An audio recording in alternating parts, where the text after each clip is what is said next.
Hi everyone! So for today's video, we will be making rice bibingka. It's a traditional Filipino rice cake, usually served during snacks, or it can be for breakfast as well. So we have here our ingredients. First, we will put flour,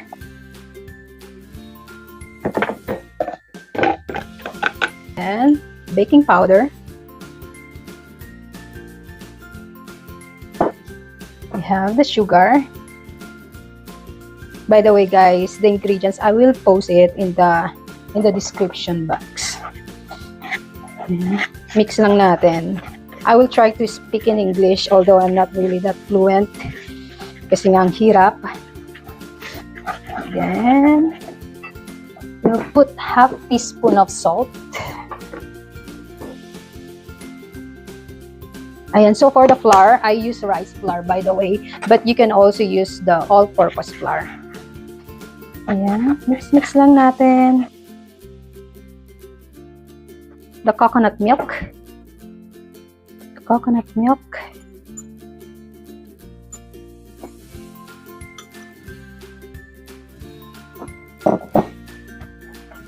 The melted butter. I use unsalted, guys.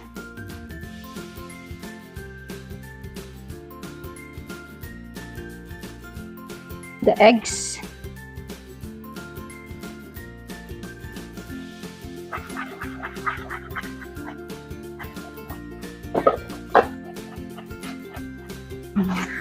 Mix. Water.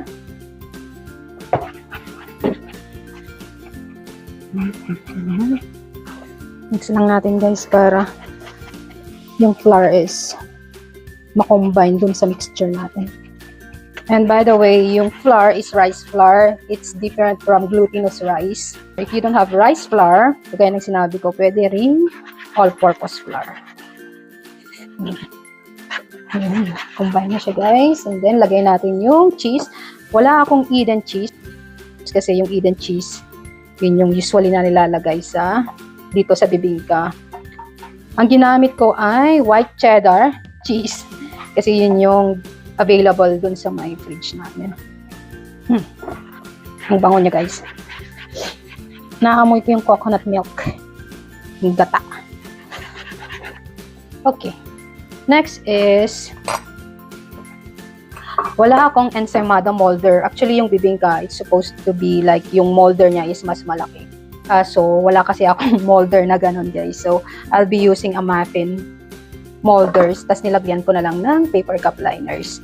So, kung meron kayong ensaymada molders, mas maigi yun. And then, lagyan nyo na lang ng, actually, dapat may banana leaves din. Kaso, ang hirap maghanap ng banana leaves dito sa Jumerica. Ayan, so gamitan na lang natin ng paper cup liners and muffin pans. Ayan. Medyo resourceful tayo ngayon.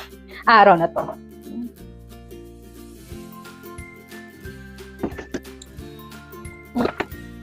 Okay.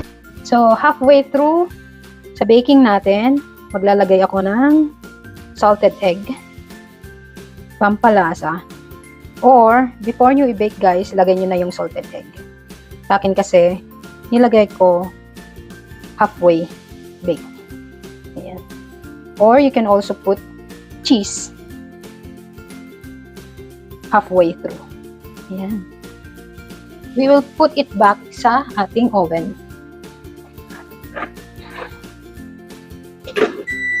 Ayan, so after 25 minutes, kukunin na natin yung ating bibingka.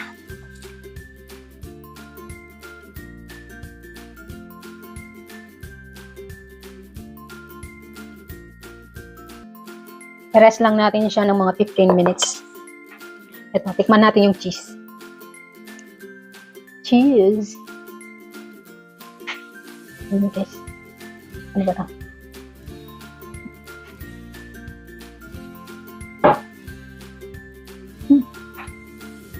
Sarap. Ang lambot, guys. Nakalimutan kong tawagin yung anak ko. Lumalapang na ako dito. Nakalimutan ko yung anak ko. Parang cake. Yung tinapay niya, guys, para siyang yung sponge cake. Ayan, yun lang po for today's video. Thank you so much for watching and please subscribe to my page. Bye-bye!